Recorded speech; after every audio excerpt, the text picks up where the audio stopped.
माझं Solapur news channel.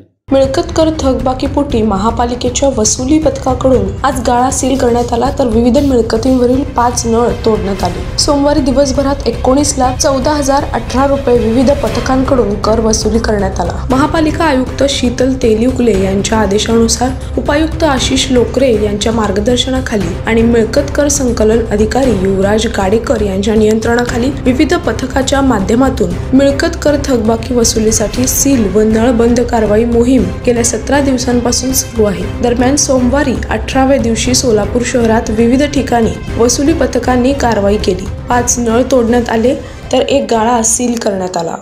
माझं Solapur news channel like करा, शेअर करा आणि सबस्क्राइब करायला विसरू नका।